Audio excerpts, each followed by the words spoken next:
छत्रपती शिवरायांना मानाचा मुजरा करतो। भारतीय राज्यघटनेचे शिल्पकार भारतरत्न डॉक्टर बाबासाहेब आंबेडकर यांना मानवंदना अर्पित करतो। आणि आजच्या या आंतरराष्ट्रीय सहकार दिनाच्या निमित्ताने जो सहकार गौरव पुरस्कार सोहळा या ठिकाणी आयोजित झाला, त्यामध्ये मंचावर उपस्थित असलेले विधानसभेचे अध्यक्ष राहुल नार्वेकरजी, रवींद्र चव्हाणजी, उदय सामंतजी, मंगलप्रभात लोढाजी, पंकज भोयरजी, हा सोहळा ज्यांनी आयोजित केला ते सहकार क्षेत्रामध्ये अतिशय उत्तम काम करणारे श्री प्रवीण दरेकरजी, या ठिकाणी मंचावर उपस्थित विनय कोरेजी, प्रसाद लाडजी, चित्राताई वाघ, राहुल आवाडेजी, संजय भेंडेजी, अभिजित पाटीलजी, शिवाजीराव नलावडेजी, सिद्धार्थ कांबळेजी, विद्याधर अनासकरजी, शहाजी पाटीलजी, नंदकुमार काटकर, वसंतराव शिंदे, अशोक जगताप, विठ्ठल भोसले, रोहित निकम, प्रकाश दरेकर, यश दरेकर, सर्वच मंचावरील मान्यवर, आजचे सर्व सत्कार मूर्ती, सहकार क्षेत्रात काम करणारे सर्व भगिनी आणि बंधूंनो, आज अतिशय आनंदाची गोष्ट आहे की आंतरराष्ट्रीय सहकार दिन जो प्रतिवर्षी जुलै महिन्याच्या पहिल्या शनिवारी आंतरराष्ट्रीय सहकार दिन आपण त्या ठिकाणी साजरा करत असतो। आणि आज त्याचं औचित्य साधून सहकार क्षेत्रामध्ये ज्यांनी अतिशय सुंदर काम केलं आहे अशा लोकांचा गौरव सोहळा प्रवीणजींनी सहकारी संघाच्या माध्यमातून या ठिकाणी आयोजित केला। आणि ज्याचा उल्लेख झाला, एक एक नाव यातलं अतिशय ताकदीचं अशा प्रकारचं नाव आपल्याला पाहायला मिळतंय। विद्याधर अनासकर आहेत की ज्यांनी ज्या बँकेमध्ये प्रचंड मोठा घोटाळा होऊन या बँकेची आता काय अवस्था होईल अशी परिस्थिती झाली होती, त्या बँकेला म्हणजे महाराष्ट्र राज्य सहकारी बँकेला केवळ पुनरुज्जीवित नाही केलं तर एशियातली सगळ्यात मोठी सहकारी बँक म्हणून त्याचा विस्तार केला, सर्वाधिक नफा कमवणारी बँक म्हणून त्याचा विस्तार झाला। आणि आज राज्याच्या सहकार क्षेत्रामध्ये एक अग्रणी अशा प्रकारचं कार्य त्या बँकेच्या माध्यमातून चाललंय। विनय कोरे सावकार असतील की ज्यांनी वारणा समूहाच्या माध्यमातून सहकारामध्येही कॉर्पोरेट कल्चर आणता येतं आणि त्या पद्धतीचा विस्तार हा सर्व लोकांना सोबत घेऊन कसा करता येऊ शकतो हे आपल्याला त्या ठिकाणी दाखवलं। आणि मला असं वाटतं की ज्यावेळी ठिकठिकाणी आम्ही वारणाचे प्रॉडक्ट्स पाहतो त्यावेळी अतिशय आनंद होतो की आपल्या कोल्हापूरच्या एका छोट्याशा या रोपट्याचं जे वटवृक्षात रूपांतर झालं आणि आज वेगवेगळ्या उद्योगाच्या माध्यमातून वारणा समूह ज्या प्रकारे सहकाराचं एक उदाहरण आपल्या समोर ठेवतोय, आणि म्हणून त्यांना देखील हा जो काही पुरस्कार या ठिकाणी मिळाला, खरोखर मी त्यांचे अभिनंदन करतो। डॉक्टर रेवती पैठणकर असतील, दीपक पटवर्धन असतील, शोभाताई सावंत असतील, शिवाजीराव नलावडे असतील, शहाजी पाटील असतील, सिद्धार्थ कांबळे, नामदेव सेंडी, राजेंद्र सरकाळे, सचिन पारवेकर, विजय काळे, चंद्रकांत पाटील, अशोक जगताप, विजी पवार, अलादीन वसईकर, दशरथ घनवट, रोहित निकम अशा सर्व सहकार क्षेत्रातल्या या कार्यकर्त्यांचं मी अतिशय मनापासून या ठिकाणी अभिनंदन करतो। खरं म्हणजे सहकार चळवळ ही आपल्या कल्पना आहे की अतिशय जुनी आहे आणि विशेषतः 125 वर्षापूर्वी या सहकार क्षेत्राचं मर्म हे आपल्या महाराष्ट्राने त्या ठिकाणी जाणलं आणि हळूहळू बँकिंग, कृषी प्रक्रिया, डेअरी, गृहनिर्माण, ग्राहक संस्था, मार्केटिंग, सहकारी संस्था अशा वेगवेगळ्या क्षेत्रांमध्ये सहकार मोठा झाला। आणि आज आपण पाहतो की मोदीजींच्या सरकारमध्ये तर अनेक क्षेत्र आता आमच्या सहकारी क्षेत्राकरता खुले करण्यात आली आहे.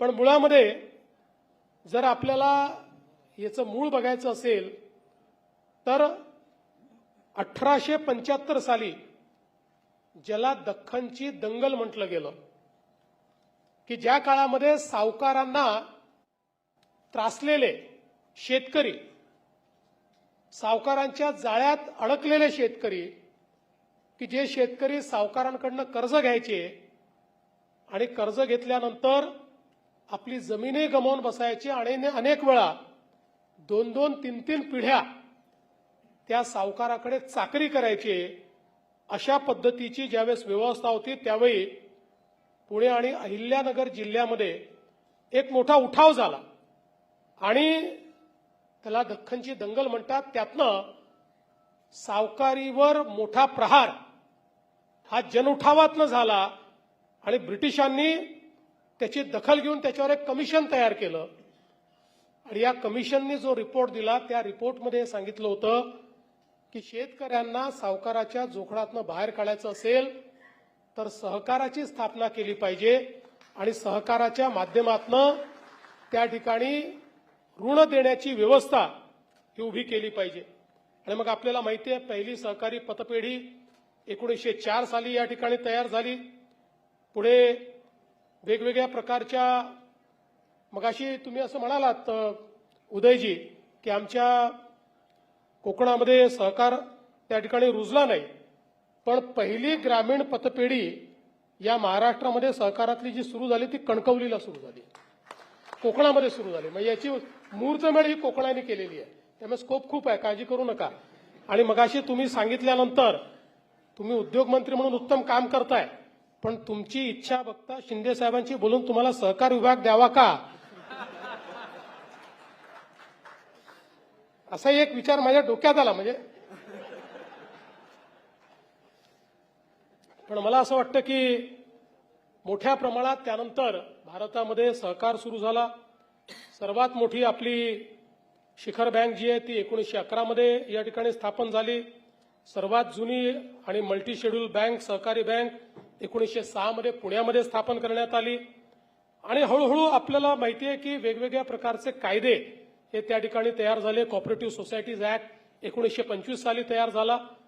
त्यानंतर धनंजयराव गाडगीळ, पद्मश्री विठ्ठलराव विखे पाटील यांच्या नेतृत्वात एशियातला पहिला सहकारी साखर कारखाना हा आपल्याकडे त्या ठिकाणी सुरू झाला. वैकुंठभाई मेहता असतील, या सगळ्या लोकांनी या सहकाराला एक वेगळी दिशा या ठिकाणी देण्याचं काम केलं. आणि देशामध्ये सर्वाधिक मजबूतीनं सहकार जर कुठे रुजला असेल तर तो या महाराष्ट्रामध्ये रुजला, याचा आपल्याला सगळ्यांना आनंद आहे. आज जवळपास 2 लाखापेक्षा जास्त वेगवेगळ्या सहकारी संस्था या आपल्या महाराष्ट्रामध्ये आहेत. आणि आपण जर बघितलं तर सर्वात जास्त पेनिट्रेशन सहकाराचं हे महाराष्ट्रामध्ये या ठिकाणी आपल्याला पाहायला मिळतं. आज आपण बघितलं तर नागरी सहकारी बँका आहेत, यातल्या देशातल्या मजबूत बँका आपल्याला महाराष्ट्रामध्ये पाहायला मिळतात.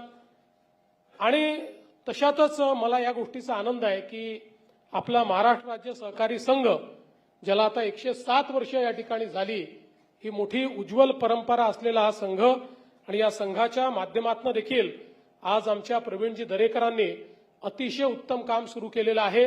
या संघाच्या माध्यमातून सहकाराला एक नवीन दिशा देण्याचा त्यांचा प्रयत्न आहे आणि त्या दृष्टीने सहकाराच्या क्षेत्रामध्ये त्यांची इच्छा आहे की प्रशिक्षित कार्यकर्ते निर्माण केले पाहिजेत.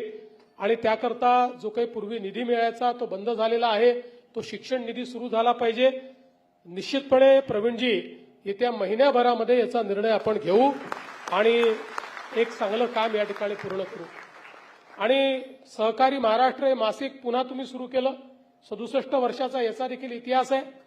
त्यामुळे हा जो काही पुरस्कार तुम्ही उदयजी देणार आहात त्या पुरस्कारामध्ये फक्त तुम्ही लेखकांना देणार आहे की संपादकांना देणार आहे? संपादकांना देणार असाल तर एक दरेकरांचे नाव त्याच्यामध्ये आपण लिहून घ्या आणि त्याच्यामध्ये त्यांना याकरता पुरस्कार द्या की सकाळी 9 वाजता भोंगा न वाजवताही उत्तम संपादक होता येतं. हे प्रवीण दरेकरांनी या ठिकाणी दाखवून दिलेलं आहे. आणि म्हणून त्यांना निश्चितपणे या ठिकाणी याचा पुरस्कार जो आहे हा पुरस्कार दिला पाहिजे.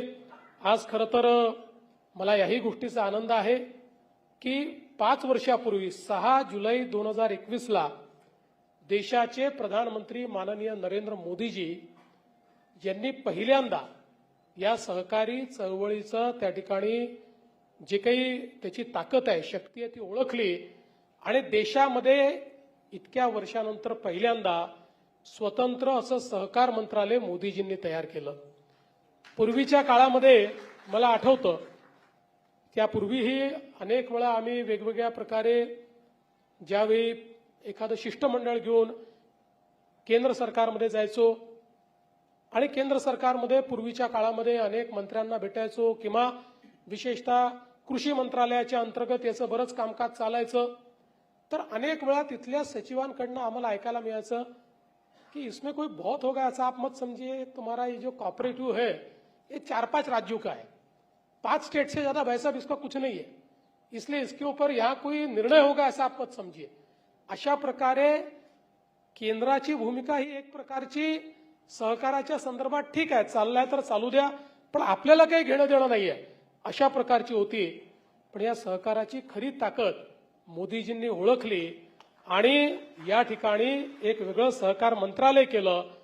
आणि नुसतं मंत्रालय केलं नाही तर देशातले सगळ्यात दमदार मंत्री, देशाचे गृहमंत्री अमित शहा यांना पहिलं सहकार मंत्री केलं. ज्या अमितभाईंना सहकाराचा पूर्ण अनुभव आहे, वर्षानुवर्ष जिल्हा सहकारी बँकेचे अध्यक्ष म्हणून त्यांनी काम केलंय, वेगवेगळ्या सहकारी संस्थांमध्ये त्यांनी काम केलंय आणि त्यातून अतिशय आनंदाची गोष्ट आहे की अतिशय चांगल्या पद्धतीनं आता सहकार क्षेत्र हे तयार झालं. आणि एवढंच नाही तर राष्ट्रीय सहकार धोरण जाहीर झालं आणि या धोरणामध्ये पुढच्या 20 वर्षामध्ये जीडीपी मध्ये सहकार्याचा हिस्सा हा 3 पटीने वाढवण्याचा निर्णय हा केंद्राच्या सरकारने या ठिकाणी घेतला. 63,000 प्राथमिक कृषी पतसंस्थांचं काम पारदर्शी करण्याकरता मोठ्या प्रमाणात त्या ठिकाणी त्याचं डिजिटायझेशन करायचं हा विषय या ठिकाणी तयार झाला. 5 वर्षामध्ये 2 लाख नवीन पॅक्स तयार करायचे हा निर्णय तयार करण्यात आला. ज्या पॅक्सची अवस्था अनेक गावांमध्ये त्या ठिकाणी थैलीतले पॅक्स होती, म्हणजे मतदानाचा अधिकार असतो म्हणून पॅक ठेवायची आणि सहकारामध्ये ती एका पिशवीमध्ये बंद करून ठेवायची. अशा प्रकारच्या पॅक्सला खऱ्या अर्थानं ग्रामीण परिवर्तनाचं साधन म्हणून त्या ठिकाणी वापरण्याकरता आज त्याचं पुनरुज्जीवन करण्याचं काम हे मोठ्या प्रमाणात केलं. आणि या आपल्या सहकारी संस्थांना ग्रामीण भागातल्या मोठ्या प्रमाणात काम मिळालं पाहिजे म्हणून 17 प्रकारची कामं ही त्यांच्याकरता खुली करण्यात आली आणि ती कामं करण्याकरता त्यांना अर्थसहाय्य मिळालं पाहिजे म्हणून एनसीडीसीच्या माध्यमातून वेगवेगळ्या प्रकारचं अर्थसहाय्य देखील आज केंद्र सरकारने तयार केलं. त्यामुळे खऱ्या अर्थानं सहकाराची पाळंमुळं, कारण लोक विचारायचे 21व्या शतकामध्ये सहकार हा जिवंत राहील का, तो कॉर्पोरेटचा सामना करू शकेल का. सहकारी बँकांनी तर हे दाखवून दिलं की कॉर्पोरेट बँकांपेक्षा आम्ही चांगलं चालवू शकतो, सहकारी संस्थांनी हे दाखवून दिलं. पण आता या कॉर्पोरेट जगताला त्या ठिकाणी चांगल्या पद्धतीनं एक प्रकारे त्याचा सामना करू शकेल अशा पद्धतीनं सहकाराचं पेनिट्रेशन हे या ठिकाणी सुरू झालं. मग नॅशनल कोऑपरेटिव्ह एक्सपोर्ट्स लिमिटेड आता सुरू झाली आहे की ज्याच्या माध्यमातून कोऑपरेटिव्ह सेक्टरमधली ही संस्था शेतकऱ्याच्या शेतमालाला थेट एक्सपोर्ट करण्याकरता ही जी एक्सपोर्टची चेन आहे ती चेन तयार करण्याचं काम करेल. नॅशनल कोऑपरेटिव्ह ऑर्गॅनिक्स लिमिटेड की सेंद्रिय शेती करता पूर्णपणे त्या ठिकाणी कोऑपरेटिव्ह सेक्टरमध्ये सेंद्रिय शेती करता आवश्यक या ज्या काही निविष्ठा आहेत त्या निविष्ठांची निर्मिती करण्याकरता त्याची निर्मिती झाली. भारतीय बीज सहकारी समिती लिमिटेड झाली की ज्याच्या माध्यमातून मोठ्या प्रमाणात आमच्या शेतकऱ्यांना जी काही त्या ठिकाणी बियाणं आहे ते योग्य पद्धतीनं मिळालं पाहिजे, चांगल्या प्रकारच्या बियाण्याची निर्मिती झाली पाहिजे आणि त्यातनं शेतकऱ्यांच्याच माध्यमातून शेतकऱ्यांकरता ही बीज पुरवणारी कंपनी ही देखील त्या ठिकाणी सुरू झाली. त्यानंतर अमरेला ऑर्गनायझेशनची स्थापना झाली की ज्याच्या माध्यमातून सहकारी बँका ज्या आहेत या बँकांना ज्या काही अडचणी आहेत त्या अडचणी दूर करण्याकरता तो एक प्रयत्न सुरू झाला. आणि आता केंद्रीय सहकारिता विद्यापीठ देखील केंद्र सरकारच्या माध्यमातून त्या ठिकाणी सुरू झालं की ज्या माध्यमातून सहकाराच्या क्षेत्रामध्ये कुशल मनुष्यबळ तयार करायचं, सहकाराचं क्षेत्र हे मजबूत करायचं, या दृष्टीने या ठिकाणी सहकारिता विद्यापीठाची स्थापना देखील केंद्र सरकारच्या माध्यमातून करण्यात आली. आणि हे सगळं करत असताना आमच्या सहकारी साखर कारखान्यांचा त्या ठिकाणी विशेषतः 10,000 कोटी रुपयाचा इन्कम टॅक्स माफ करणं असेल, इथेनॉलची नवीन पॉलिसी असेल, वेगवेगळ्या प्रकारे सहकार क्षेत्रातले हे जे आमचे काही कारखाने आहेत हे जिवंत राहिले पाहिजेत याकरता सीबीजीची पॉलिसी असेल, अशा अनेक पॉलिसीज या ठिकाणी तयार केल्या. आणि भविष्यातही खरं म्हणजे केंद्र सरकारच्या माध्यमातून खूप मोठ्या प्रमाणात हे कार्य या ठिकाणी होणार आहे. हे सगळं सुरू असताना खरं म्हणजे प्रवीण दरेकरांचं एका अजून गोष्टी करता मनापासून अभिनंदन करेन की आपण जर विचार केला तर महाराष्ट्रामध्ये ज्या काही सहकारी सोसायट्या आहेत यामध्ये जवळपास 40-45% सोसायट्या या सहकारी गृहनिर्माण संस्था आहेत. आणि सहकारी गृहनिर्माण संस्था हा सगळ्यात उपेक्षित घटक होता, पण प्रवीण भाऊंच्या पाठपुराव्यामुळेच सहकाराच्या कायद्यामध्ये सहकारी गृहनिर्माण संस्थांकरता एक वेगळा चॅप्टर आम्ही तयार केला आणि त्या संस्थांकरता त्यांचे अधिकार, त्यांचे विनियम या सगळ्या गोष्टी आपण तयार केल्या. आणि त्यांच्याच कमिटीने दिलेल्या रिपोर्टवर आज आपण स्वयंपुनर्विकास ही योजना आमच्या सगळ्या सहकारी सोसायट्यांना दिली.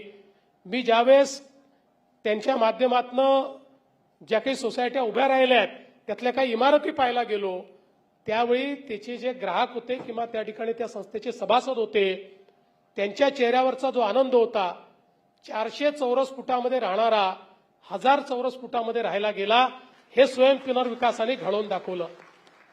या स्वयंपुनर्विकासामुळे मुंबईतला जो मराठी माणूस आहे त्याचं घरांचं स्वप्न आणि मोठ्या घरांचं स्वप्न या ठिकाणी पूर्ण होत आहे. आणि आज हजारो कामं त्या ठिकाणी चाललेली आहेत. आणि म्हणून मला असं वाटतं की या महाराष्ट्राने या ठिकाणी सहकारी गृहनिर्माण चळवळीला एक नवीन अशा प्रकारची दिशा या माध्यमातून दिली आहे. मला विश्वास आहे, तुम्ही अनास्कर साहेबांना सांगितलं, अनास्कर साहेब तुम्ही 10,000 कोटी बाजूला ठेवले आहेत. रोज प्रवीण भाऊ मला तक्रार करतात, आमचे पैसे संपले, आमची बँक छोटी आहे, आमच्या मोठ्या भावांना सांगा काही त्यांच्या इकडनं आम्हाला पैसे द्या. आता 1600 आपल्याकडे प्रकल्प हे रजिस्टर झाले आहेत.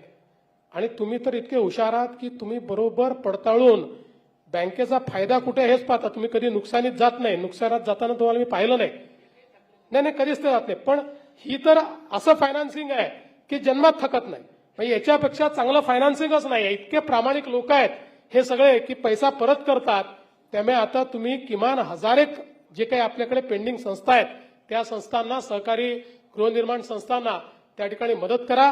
आम्ही वेगवेगळ्या GRच्या माध्यमातून इतकं इज ऑफ डुईंग बिझनेस त्याच्यामध्ये आणलेलं आहे की कोणीही सहकारी संस्थेचे लोक त्या ठिकाणी आपला प्रस्ताव टाकून त्याला मान्यता मिळवून स्वतःच्या घराचे शिल्पकार अशा पद्धतीनं कुठल्याही बिल्डरची आवश्यकता नाही, कुठल्या डेव्हलपरची आवश्यकता नाही, कुठल्या फसवणुकीची आवश्यकता नाही, अशा पद्धतीने काम करू शकतात. आणि आज जे प्रवीण भाऊंनी लक्षात आणून दिलंय की मुंबईच्या बाहेर जो UDCPR आहे याच्यामुळे काही अडचणी येत आहेत, तर निश्चित मी तुम्हाला आश्वस्त करतो प्रवीण भाऊ की UDCPR मध्येही जो काही तुम्हाला बदल अपेक्षित आहे तो बदल आपण घडवू. आणि इतर ठिकाणच्याही ज्या सहकारी गृहनिर्माण संस्था आहेत या संस्थांना निश्चितपणे या स्वयंपुनर्विकासाच्या प्रक्रियेमध्ये आपण त्या ठिकाणी घेऊन येऊ. मी आज या निमित्ताने एवढंच सांगतो की सहकाराचं क्षेत्र हे याकरता महत्वाचं आहे की खऱ्या अर्थानं सामान्य माणसाला हे जवळचं वाटतं. अनेक वेळा जो सामान्य माणूस असतो तो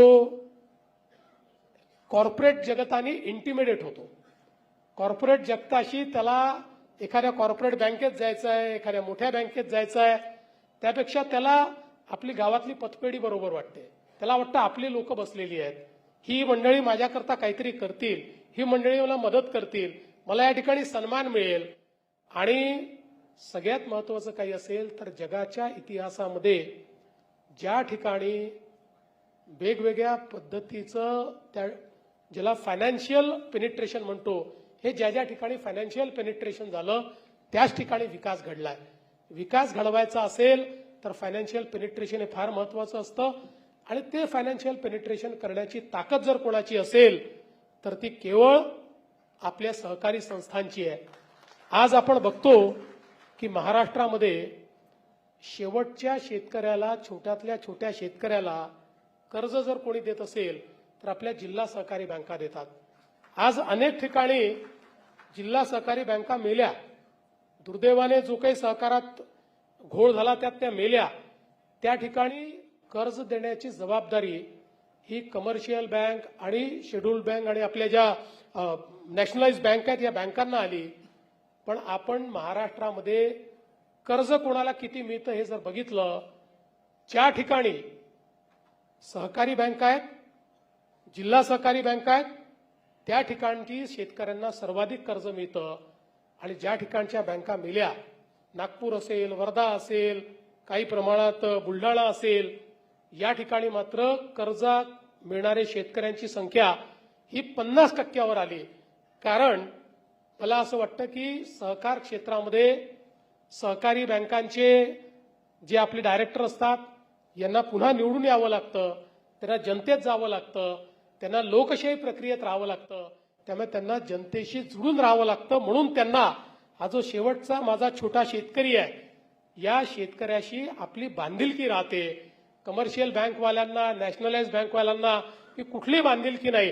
त्यांच्याकरता फक्त खानापुरती करायची आहे. शेवटची बॅलन्स शीट दाखवताना एवढा आम्ही ऍग्रिकल्चर सेक्टरला फायनान्स केला एवढं दाखवायचं आहे. त्यामुळे ते लोक काही मोठे शेतकरी किंवा कृषीपूरक उद्योग पकडतात, त्यांना देऊन टाकतात आणि आपली खानापुरती करतात.